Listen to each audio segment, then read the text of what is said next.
Que é o jogo da fome com vontade Sábado de comer. à noite. Sábado à Isso, noite, beleza. 6h30. Que beleza. Ô, Arnaldo, falando em aproveitamento ruim, o São Paulo foi péssimo ontem contra o Grêmio, Nem me 2-0, fale e disso. péssimo também foi tudo, né? A escalação foi ruim, as substituições foram ruins, os jogadores foram ruins. Mais e o uma lesão. Crespo, depois do jogo, tava numa depressão, meu amigo. Que tristeza que ele tava. O São Paulo tá largado, né, Tirone? Eu acho que a última faísca de coesão aconteceu no clássico Palmeiras e deu no que deu, aquele jogo bizarro, né, que sofre a virada naquelas circunstâncias. E é aquilo, tem algumas coisas simbólicas. A gente falava da característica do Casares, do presidente, do gentleman. O Casares, alegando contusão, não foi para Porto Alegre. É verdade, até ele se Até ele machucou. está contundido, até o Casares está contundido. Distendeu a língua. Sinceramente, nada mais simbólico. Não, ele sentiu fortes dores nas costas depois de uma entrevista coletiva, a primeira que ele deu desde a pandemia, nesse meio de semana, em que ele falou muito sobre dinheiro e pouco sobre futebol, né? E em seguida a entrevista, ou antes da entrevista, o São Paulo anunciava que jogaria suas partidas contra Flamengo e Bragantino na Vila Belmiro, e que possivelmente o último jogo na sua casa esse ano será contra o Bahia no dia 25, ou seja, o presidente largou o campeonato faltando 10 rodadas, né? Quem que briga pela Libertadores não joga em casa? Não existe isso, certo? Não tem. Então, na verdade, o Casares, nesse ano de tentativa de mudança de rota, né, que ele elegeu 3 grandes pilares, né?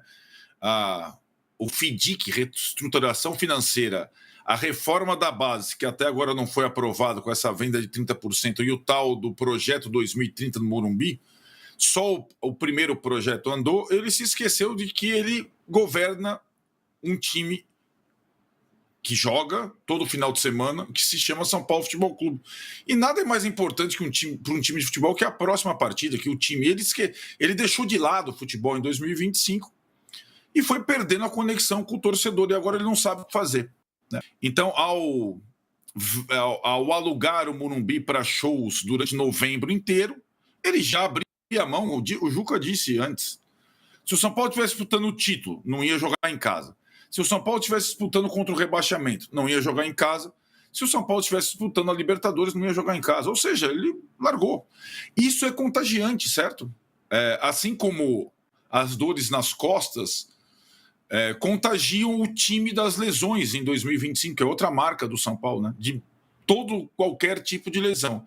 Aí o presidente tem lesão, o principal jogador tem lesão, o outro tem lesão, o outro espirra, o outro tal, e a torcida não vai mais, acabou. O ano do São Paulo acabou faltando 10 partidas, e o São Paulo só não vai cair porque os outros são piores.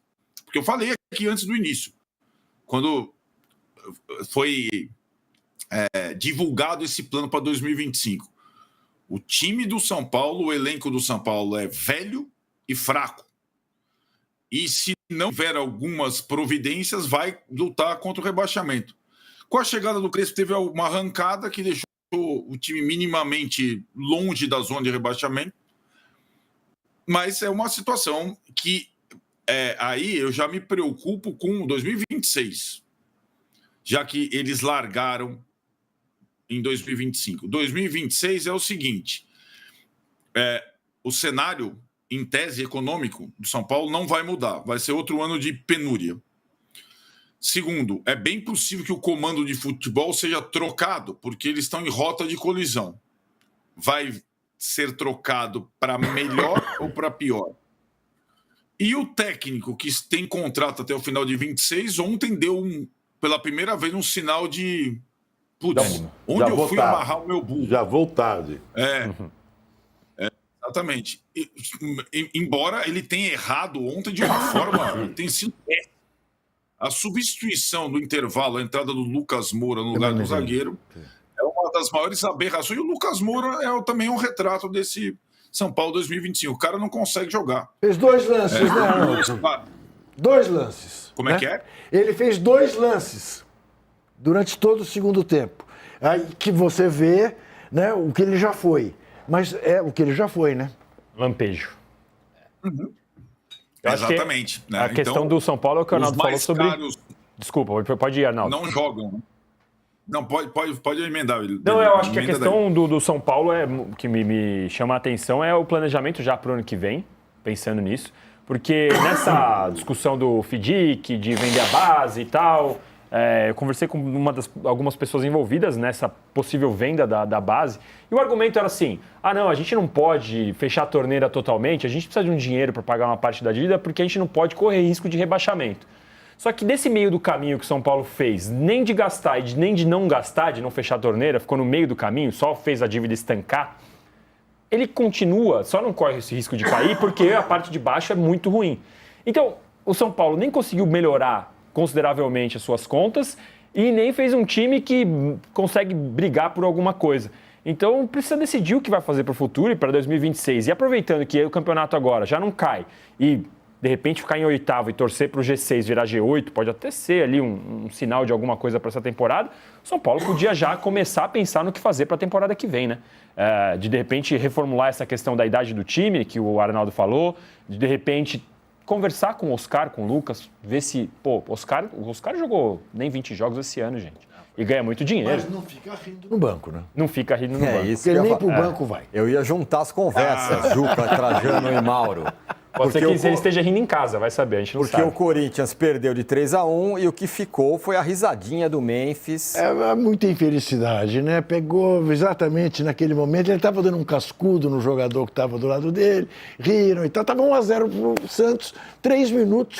Primeira bola que foi no pobre do goleiro Felipe Longo, né? Entrou.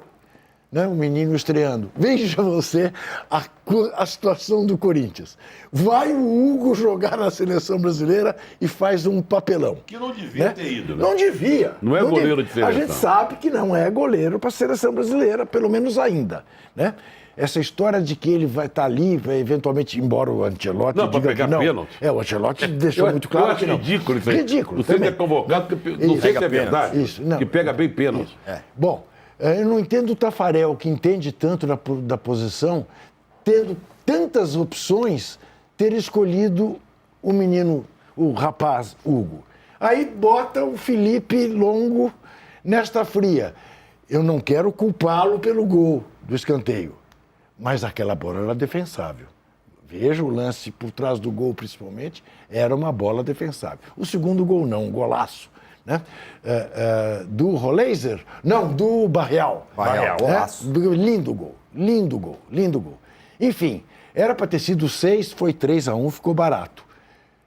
Mas acabou sendo a cena do sorriso, da risada do Memphis. Mas eu digo isso, já disse isso aqui algumas vezes. Ele ri. E ele chega no vestiário na Holanda e fala pro Van Dijk. Van Dijk, eu achei um bando de trouxas lá em São Paulo, do tal do Corinthians. Me puseram no melhor hotel da cidade, na suíte presidencial do hotel, ando de carro blindado, tenho direito a 2 seguranças. Verdade que eles não pagam em dia, mas mal ou bem pagam e pagarão. Você não Se conhece aquela pagarem, expressão? tem Rico outro- ri à toa? Rico ri à toa. Rico ri à toa. Estou me recuperando para jogar pela seleção da Holanda e fazer uma belíssima Copa do Mundo. Se não me pagarem, tem mais um transfer ban, tem uma fila de transfer ban. Você sabe, uma fila, né? Eu tenho 4. Esse é o Corinthians. E aí, veja, e aí aparece mais um escândalo envolvendo o ex-presidente André Sanches e seu cartão corporativo, com a complacência do diretor financeiro. Mas não do diretor financeiro apenas do tempo dele, do que estava lá. E como é que o atual presidente não desconfiava de que aquele cara que estava lá, o Gavioli, muito obrigado, porque você outro dia me lembrou, e aí eu faço a associação, Gavioli, Gaviões, era o cara que fazia vistas grossas aos gastos de André Sanches no cartão. Veja a que ponto nós chegamos. Não tenha dúvida, mais um pouquinho e o Corinthians Mas o que é pior? É chegará a atuação aos do 3 time ou é a bilhões. risada do... Não, a atuação do time. A atuação Dá do pra time. comparar uma coisa com a outra? Não, Botar não, na- Zé, o que não pode é você rir de um time que vai chegar em 3 bilhões de dívida. Logo mais. Logo Acho que a menos. risada do Memphis é um retrato do que é o Corinthians. Juca, como é que era conhecido o time do Corinthians? Faz-me rir. Faz-me rir. Faz-me Tá aí, rir tá aí, o que vai. andas dizendo. Ó, Era uma música. A gente vai daqui a pouco para um break, porque tem gatão e ratão para entregar, mas eu queria que o Mauro desse um panorama melancólico sobre esse fim de ano aí de Corinthians e São Paulo. Bem, eu acho que assim, a questão do Memphis foi um detalhe ali, um momento. Tinha um outro jogador com ele que estava rindo também, né? Não acho que isso seja tão relevante assim, sinceramente. Se ele tivesse ali o tempo todo rindo, tirando sarro, pegaram o momento ali que ele riu de alguma coisa. Enfim, foi por isso que o Corinthians perdeu, né? E a gente sabe que a relação dele com o Corinthians é essa também. Mas achei que aliás, falando de arbitragem, é inevitável falar de arbitragem, né? Desculpa quem não quer que a gente fale de arbitragem, quem aplaude, quem defende, quem não quer que fale de arbitragem, mas tem que falar. O terceiro gol, o pênalti, não foi nada, né? Aquilo não foi nada. É brincadeira, né? O que eles fazem, né? Agora, o Corinthians é isso, é o Dorival também, que é aquela coisa da Copa, prioridade para a Copa, vai jogar as fichas que tem e que não tem no jogo com o Cruzeiro. Se o confronto fosse hoje, o Cruzeiro seria favorito, que é um time melhor até dezembro, a gente não sabe o que vai ocorrer, eventualmente se machuca alguém, fase ruim, muita coisa pode acontecer que está muito longe ainda. E o São Paulo, acho que assim, no momento que ele perde aquele jogo para o Palmeiras, que poderia ser uma grande vitória, que colocaria o São Paulo, de repente, com uma confiança maior e tal, ele perde aquele jogo e tudo, e a coisa meio que desmorona, né? E fora de campo, tudo muito mal, com essa fragilidade política, números que foram apresentados essa semana para mostrar uma redução de dívida, mas fica bem evidente que o orçamento foi estourado, mas esse número vai ser alcançado porque venderam vários jogadores. Evidentemente, São Paulo não consegue vender tão bem quanto poderia, porque como está sempre endividado, com a faca no pescoço, ele precisa vender rápido para fazer dinheiro, para poder pagar as contas. Ou seja, uma gestão muito ruim e sem perspectiva também. Quem que vai entrar lá? Quem é o cara? No São Paulo, você não consegue formar uma chapa de sócios e concorrer à eleição. Você tem que passar por um colégio eleitoral formado por cardeais, que só saem do cargo quando morrem. É muito difícil. É um clube muito fechado e pouco democrático, São Paulo. E isso torna o clube refém do grupo que está no poder, que pode se revezar aqui ou acolá. E um detalhe que ele fala rapidamente, passou o assunto, mas não tive a oportunidade de falar, vou falar rapidamente agora. O Flamengo deveria oferecer segurança à Leila Pereira, presidente do Palmeiras, para que ela vá ao jogo. Acho que é uma questão óbvia, independentemente de qualquer outra coisa, eu acho que o Flamengo deveria sinalizar, olha, pode vir, nós garantimos, vai ficar em tal lugar, está tudo tranquilo, não se preocupe. Porque o governador, em tese, ele que mandaria no Maracanã, mas o Maracanã foi arrendado por Flamengo e Palmeiras, por Fluminense, por 20 anos. Então, a presidente do Palmeiras tem o direito de ver o jogo. Eu acho que cabe ao Flamengo recebê-la e colocá-la no local onde ela possa assistir o jogo sem passar por nenhum constrangimento. Perfeito. Vamos fazer o seguinte, vamos para o intervalo aqui, tem ratão e gatão na volta, tem muitas coisas. Chegamos na nossa meta de likes, passamos.